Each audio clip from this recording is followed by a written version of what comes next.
Hi hello viewers, welcome to ఆకాశం Andhra news. మరోసారి corona విలయతాండవం చేస్తున్నట్టండి. సుమారు 25,000కు పైగా కేసులు పెరిగాయంట. ఇక్కడ కాదు, సింగపూర్‌లోను కొన్ని ఈ దేశాల్లో. అదేంటి మళ్ళీ సెకండ్ వేవ్ అయిపోయిందిగా, మళ్ళీ కరోనా స్టార్ట్ అవ్వడం ఏంటి? అందరిలో అలజడి మొదలైంది. ఎంత జాగ్రత్తగా ఉన్నామో అంత నిర్లక్ష్యంగా మళ్ళీ కొంతమంది జనాలు ఉంటున్నారంట. సో ఈ వైరస్ వ్యాప్తించే ప్రమాదం అండి. అయినా ఇప్పుడు వచ్చేదంతా కూల్ సీజన్సే కాబట్టి ఈ వైరస్ ఎక్కువగా సోకే ప్రమాదం ఉందంట. కరోనా వైరస్ ఇది 2020, 2021 సమయంలో జనాలను ఎంతో భయపెట్టేసి కొంతమంది ప్రాణాలతో పోయారు. కొంతమంది ఆ భయంతో ప్రాణం పోగొట్టుకున్నారు. ఇలాంటివి కూడా ఎన్నో ఘటనలు జరిగాయి. అలాంటివి తేరుకోకుండా ముందే మళ్ళీ ఇంకో వైరస్ రాబోతున్నంట. అంటే దేశంలో కాదు, బట్ ప్రపంచంలో స్టార్ట్ అయిందంట. స్టార్ట్ అవుతే ఆల్మోస్ట్ దేశంలోకి ఎంటర్ అయినట్టే కదా కరోనా వైరస్. 25,000 కేసెస్ వచ్చాయంట ఇప్పటి వరకు. అసలు ఏం జరిగిందో చూద్దాం. మరోసారి కరోనా అలజడి. సింగపూర్‌లో భారీ కేసులు నమోదు కేవలం వారంలోనే. సింగపూర్‌లో భయంకరంగా కేసులు నమోదయ్యాయంట కేవలం 1 వీక్ వ్యవధిలో. గత 4 ఏళ్ల క్రితం కరోనా మహమ్మారి ప్రపంచ దేశాలను ఎంతలా కుదిపేసిందో విషాదం అందరికీ తెలిసిందే. ఎవ్వరు ఊహించని విధంగా సంభవించిన ఈ ఉపద్రవంలో లక్షల మంది ప్రాణాలు కోల్పోయారు. ఎన్నో లక్షల మంది ప్రాణాలు కోల్పోయారండి. అనుకోకుండా వచ్చిన ఈ వైరస్ ఇది. కోట్ల మంది బతుకులు రోడ్డున పడ్డాయి. ఇప్పుడు మరోసారి కరోనా మహమ్మారి అలజడి రేపుతోంది. మే 5 నుంచి 11 తేదీ మధ్యలో కొత్తగా 26,000 కేసులు వెలుగులోకి వచ్చాయి. మే 5 నుంచి 11 మధ్యలో 26,000 కేసులు బయటకు వచ్చాయంటండి. దేశ ప్రజలను మాస్కులు ధరించాలని ఆరోగ్య మంత్రి ఓంగేయే కుంగ్ సూచించారు. ఆరోగ్య శాఖ మంత్రి అక్కడ ఓంగేయే కుంగ్ అని సూచించారంట. కరోనా వైరస్ నిరంతరం పెరుగుతుందని, కాబట్టి వచ్చే 4 రోజుల్లో 4 వారాల్లో తారస్థాయికి చేరుకోవచ్చని ఆరోగ్య మంత్రి చెబుతున్నారు. ప్రస్తుతం ఎలాంటి సామాజిక ఆంక్షలు అమలు చేసే యోచనలో లేదని తెలిపారు.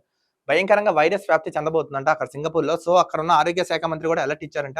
సో ప్రస్తుతం ఇప్పుడు అలాంటి ఏవి ఆంక్షలు లేవు, యథావిధిగా ఉందని ఆయన తెలిపారంట. అసలు 25,000కు పెరిగిన కేసులు. అసలు ఈ కేసులు ఎలా పెరిగాయో చూద్దాం. 2024 మే 5 నుంచి 11 మధ్యలో, అంటే 2024 మే 5 నుంచి మే 11 మధ్య, అంటే కేవలం వారం రోజుల సింగపూర్‌లో కోవిడ్-19 ఇన్ఫెక్షన్ సంఖ్య 26కి చేరింది.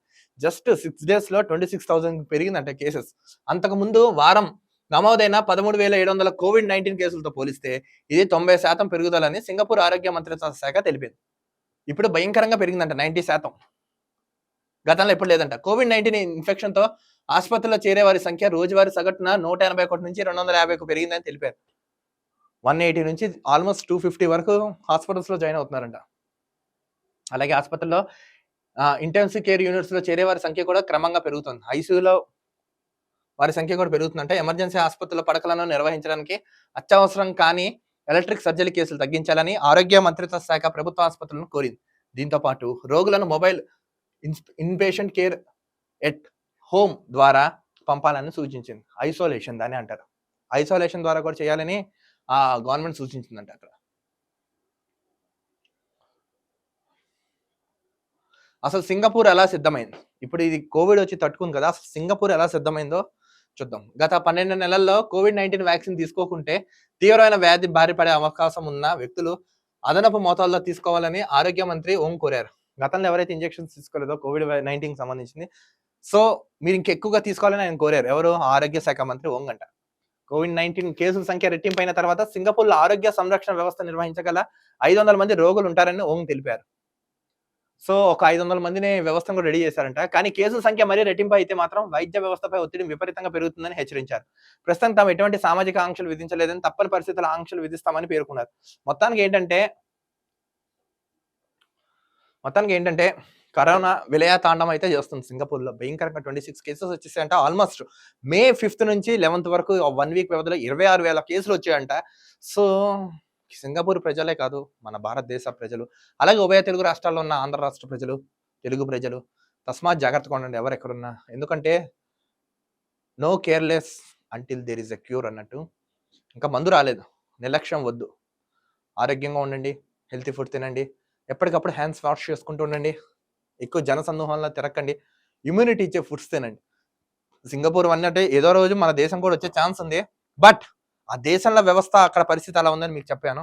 సో మనం గనక అప్రమత్తంగా లేకపోతే మన తెలుగు రాష్ట్రాల్లోకి వచ్చే ఛాన్స్ అయితే ఉంది. ఎందుకంటే కొన్ని గొర్రెలు ఉన్నాయి మన రాష్ట్రాల్లో, వాళ్ళ ద్వారా శుభం తెలియని కొంతమంది వ్యక్తులు పోతుంటారు.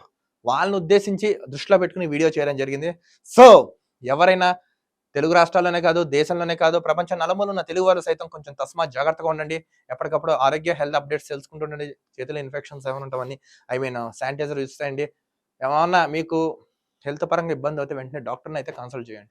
ఎందుకంటే చూస్తున్నాం కదా, దీనికైతే మెడిసిన్ లేదు. మెడిసిన్ వచ్చే వరకు మనం రెక్లెస్ అయితే ఉండకూడదు.